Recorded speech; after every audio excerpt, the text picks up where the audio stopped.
everything goes out of what we've been talking about, and then show you some things, some movies, because I don't like for it to go on too long. 5 minutes about what I'm going to do, and then go to the next thing and then explain that. But anyway, that could go on, as they say in mathematical proofs, infinitum or something like that. Go on forever, ad nauseum. So what we're going to do now, I talk like the wizard in the Wizard of Oz sometimes. All right, so anyway, so what we're going to do now is we're going to combine work and friction together, as you saw. But what I wanted to talk about in those skiing videos, we're going to have somebody getting a nice push. Michaela Schiffer, athlete to watch. Just no slouch here. You're going to do this now. What does friction do? And she has. So the problem we're going to work on. Kaylee gets to the bottom of the hill.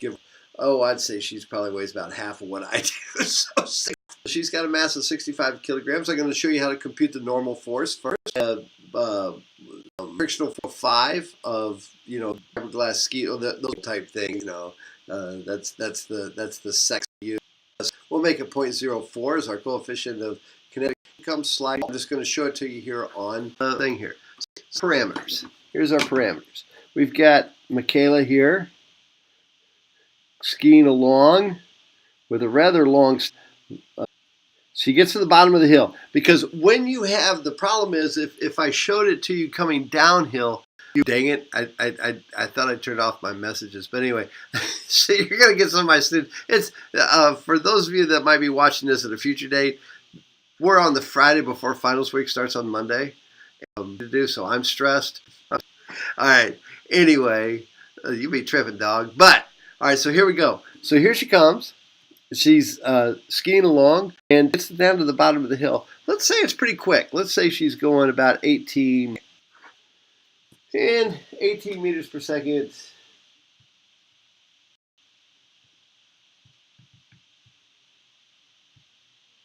Oh, wow, that's about 40 miles an hour. Is that right? Yeah, that'd be about right. Yeah, she's 18 meters per second. It's going to take her a long time. And she's got a mass of, let's say, 60 kilograms. Okay? She's got a mass of. What we do, my physics of sport wonder kids, difficult. You guys are, because as Stuart Smalley said, you're smart enough, you're good enough, and gosh dang it, people like you. So you're going to be able to do this. All right, so here we go. I want to know two things. I want to know how much work to bring her 5 meters per second, final velocity. Meter, write that. Final velocity is equal to 5 meters per second. I'm making this up as we're going along. That's all about.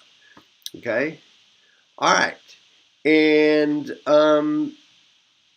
you know what? That's real easy to figure out, because the work is going to equal her change in kinetic energy. Okay? She's slowing down. The change in her kinetic energy then is equal to. Now watch what happens to this change in kinetic energy.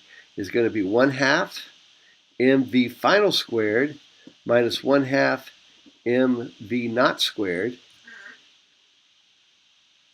Okay, so her change is and let's say she hit rough snow. So she's hit rough clunky snow. So her change is 0.5. Down here so you can kind of see what I'm doing. So I'm going to take the final 0.5 times 60 times her final velocity is 5 squared minus. Now some of you that are algebra wizards are going, oh, why do you do that? Why don't you just put in parentheses? Chill. Lighten up, Francis. All right, so here we go. Minus 8970 joules. That's how much energy was taken out.